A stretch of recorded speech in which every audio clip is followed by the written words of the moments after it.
नमः। श्री अखंड मंडलाकारं व्याप्तं चैव चराचरं तत्पदं दर्शितं तस्मै श्री गुरुवे नमः। बोलो परमपिता परमात्मा की जय। धर्म की जय हो। अधर्म का नाश करेंगे, नाश करेंगे, अधर्म का नाश करेंगे, प्राणियों में सद्भावना भरेंगे, प्राणियों में सद्भावना भरेंगे, विश्व का कल्याण करेंगे, गौ माता की रक्षा करेंगे। भारत माता की जय। परमपिता परमात्मा की जय। आप सभी प्रभु प्रेमी आत्माएं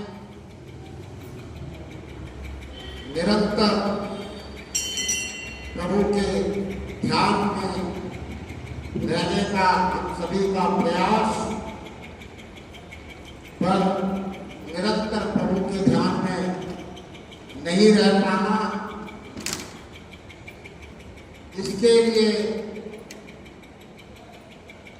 चिंतन मनन, इसके लिए विचार और इसी के लिए संतों के प्रवचन सुनने की ललन इच्छा, ताकि कोई ऐसी युक्ति, कोई ऐसा उपाय, कोई ऐसी जानकारी, कोई ऐसा व्यवहार मिल जाए जिससे हर पल परमात्मा ध्यान में रहे, हर पल सुमिरन हो सके।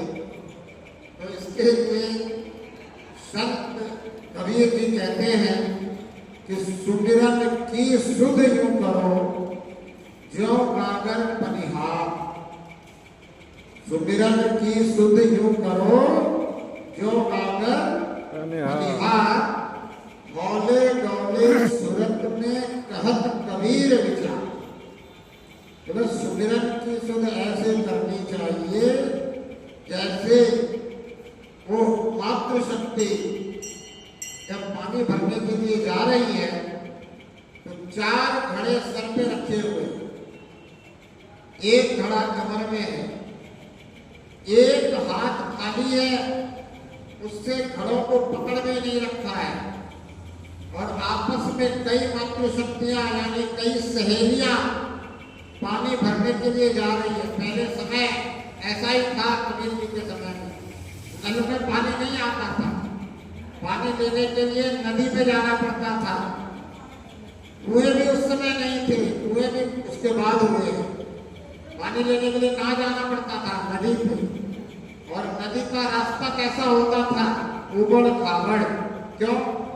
क्योंकि बारिश के समय में जल बढ़ गया, बाद में घट गया, तो रास्ता हमेशा वो उबड़ खाबड़ ही रहता था, एक जैसा कभी भी रास्ता नहीं रहता था। अब वहां वो मातृशक्तियां घड़े को सर पे रख करके जल लेने जा रही है।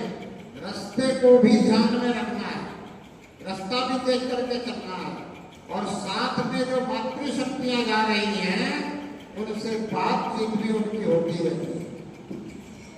उसके बाद भी उनके सर पे घड़ा है, वो उनके ध्यान में पक्की तरह से रहता है। अगर ये ध्यान भूल जाए कि घड़ा सर में है तो वो घड़ा नीचे धरती पे गिर जाएगा। गिर जाएगा कि नहीं? तो कबीर कहते हैं सुमिरन की सुध यूं करो ज्यों गागर पनिहार। जिस तरह से वो मातृशक्ति अपने सर पे रखे हुए घड़े को उस समय भी नहीं भूलती जिस समय सहेलियां आपस में बात कर रही होती है, और उसके साथ साथ उस रास्ते के उबड़ खाबड़ होने को, पत्थर को और को सबको देखते हुए चल रही है, फिर भी घड़े को नहीं भूल रही। घड़े का सूक्ष्म ध्यान है। इस प्रकार से परमात्मा का ध्यान होना चाहिए। अब वो बार बार घड़ा घड़ा नहीं बोल रही, ना ही बार बार ये बोल रही है कि हमारे सर पे घड़ा है। सूक्ष्म ध्यान है। अच्छा ये बताओ, घड़ा जब उन्होंने जल भर लिया नदी से और जल भरने के बाद जल वापस ले जाके घर पे घड़ा उतार दिया, फिर उनका ध्यान घड़े पे रहता है क्या? फिर घड़े पे ध्यान रखने की आवश्यकता नहीं है, इसलिए ध्यान नहीं रहता। तो संत कहते हैं कि जैसे ये मातृशक्तियां अपने घड़े को सर पे जब तक रखी रहती हैं तब तक ध्यान रहता है कि सर पे घड़ा है, ऐसे ही अगर आपके ध्यान में ये बात बैठ जाए कि मेरे अंग संग परमात्मा है, तो आपको बार बार किसी शब्द के द्वारा परमात्मा को याद करने की जरूरत नहीं पड़ेगी। फिर बार बार आपको किसी शब्दों के रूप में प्रार्थना करने की भी जरूरत नहीं पड़ेगी। आपका एक सूक्ष्म ध्यान रहेगा कि मैं परमात्मा में हूं और परमात्मा मुझ में है, परमात्मा हमेशा मेरे अंग संग है। बस ये ध्यान रहना ही सुमिरन है। सुमिरन की सुध यूं करो जो गागर हौले डोले सूरत में कहत कबीर विचार। कबीर जी कहते हैं मैं बहुत विचार करके ये बात कहता हूं, बस तुम सिर्फ ये समझ जाओ, तुम्हारी बुद्धि में ये बात बैठ जाए, तुम्हारा विवेक ये मान ले कि परमात्मा तुम्हारे अंग संग है, ये अनुभव तुम्हें हो जाए। परमात्मा की कृपा से अगर ये अनुभव हो जाए तो हर समय तुम्हें परमात्मा का सूक्ष्म ध्यान रहेगा। सुमिरन इसी को कहते हैं, सूक्ष्म ध्यान।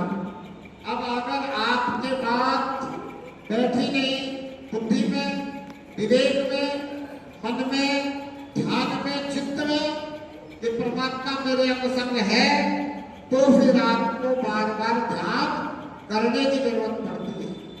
ध्यान करना इस बात पे निर्भर है कि आपको परमात्मा के सर्वव्यापक होने पे अभी तक विश्वास नहीं हुआ है, और ध्यान रहना इस बात पे निर्भर है कि परमात्मा के सर्वव्यापक होने का आपको अनुभव हो गया है, आपको विश्वास हो गया है, आपके ध्यान में ये बात बैठ गई है, अनुभव में आ गई है, आपका चित्त इस बात को स्वीकार कर चुका है कि परमात्मा सब जगह है, जहां मैं हूं यहां परमात्मा।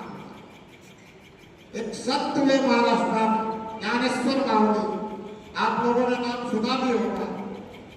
तो ज्ञानेश्वर मावली कहते हैं जिथे मी जातो तिथे बाजा संगाती, चल भी तो धरुनिया हाथी। बोले जहां मैं जाता हूं वहां मेरे साथ ही है परमात्मा और मुझे हाथ पकड़कर चलाता है। ये क्या है? ये अनुभव है कृपा का। ऐसी कृपा की अनुभव कर रहे हैं संत ज्ञानेश्वर जी कि उनको ऐसा हमेशा महसूस होता है कबीर की तरह कि अब मेरे साथ हमेशा परमात्मा है और जो कुछ मुझसे करवा रहा है ये परमात्मा ही करवा रहा है, और चूंकि परमात्मा करवा रहा है इसलिए मेरे जीवन का सर्वश्रेष्ठ हो रहा है। अगर आपके जीवन में भी परमात्मा करवाने लग जाए तो आपके जीवन में सर्वश्रेष्ठ हो जाए। अर्जुन के जीवन का जो भी कुछ सर्वश्रेष्ठ हुआ है वो क्यों हुआ है? क्योंकि अर्जुन ने अपने रथ का सारथी कृष्ण को बना दिया है। अर्जुन ने अपने रथ का सारथी कृष्ण को बना दिया है, इसलिए अर्जुन के साथ जो भी हुआ है सर्वश्रेष्ठ हुआ है। कब अर्जुन के रथ को भीष्म पितामह के सामने ले जाना है, कब अर्जुन के रथ को द्रोणाचार्य के सामने ले जाना है, कब अर्जुन के रथ को कर्ण के सामने ले जाना है, कब अर्जुन के रथ को जयद्रथ के सामने ले जाकर खड़ा कर देना है, ये कौन करता? स्वयं श्री कृष्ण बने हुए पार ब्रह्म परमेश्वर जो उस समय अर्जुन के सारथी बने हुए। वो करते हैं।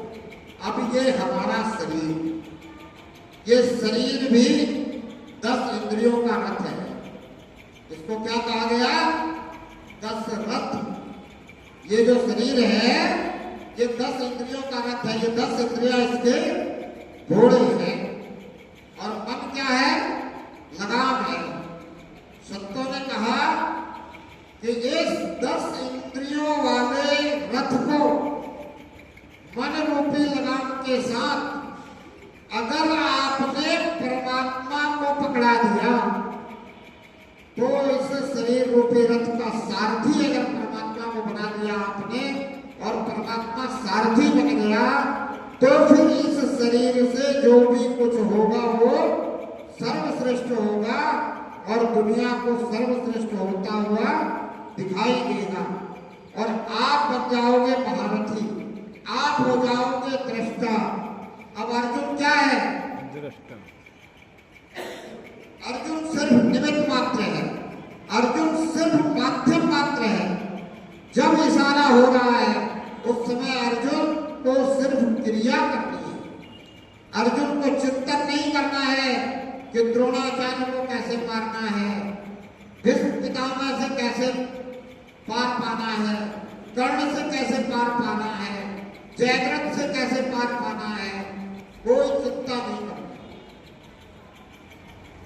और अगर अर्जुन कोई संकल्प भी ले लेता है, जयद्रथ को मारने का संकल्प किसने लिया?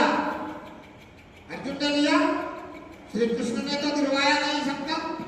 तो अगर वो अर्जुन कोई ऐसा संकल्प भी ले लेता है तो भी कृष्ण रूपी सारथी है तो उस संकल्प को भी पूर्ण कर पाता। ऐसे ही अगर आप भी इस संसार में धर्म को बढ़ाने के लिए, धर्म को स्थापित करने के लिए, धर्म को विकसित करने के लिए, लोगों तक धर्म की बात पहुंचाने के लिए संकल्प ले लेते हो और परमात्मा को शरीर रूपी रथ का सारथी बना देते हो, परमात्मा के हाथ में अपना मन रूपी लगाम पकड़ा देते हो, तो फिर परमात्मा आपसे जो आपके जीवन में सर्वश्रेष्ठ होने वाला है वो करवाना शुरू कर देता। पर पूर्ण विश्वास के साथ अगर आप ऐसा कर पाते हो तो ही बात बनती है। और ये बहुत जरूरी है कि हम इस दुनिया में इस बात का अगर अनुभव कर चुके हैं कि परमात्मा है और मेरे अंग संग है और इस शरीर को चलाने वाला भी परमात्मा है, इस ब्रह्मांड को चलाने वाला भी परमात्मा है, तो हमें फिर अपनी मन मर्जी छोड़ करके परमात्मा की मर्जी को स्वीकृत कर लेना चाहिए। फिर हमारी प्रार्थना यही होनी चाहिए कि बहुत कर ली अपनी मर्जी, बहुत कर ली खुद गर्जी, अब चलने दे तेरी मर्जी, यही है मेरी अर्जी।